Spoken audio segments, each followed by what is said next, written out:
Yes, here we are. Vegetable smoothie. 1 cup of hemp seed. 1 cup of hemp seed going right into our blender.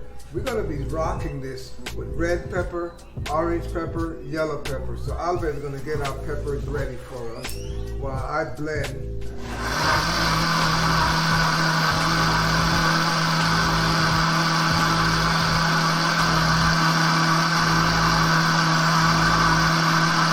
So our hemp milk is almost ready. We're going to drop some vanilla flavoring in here, but we're talking vanilla extract. So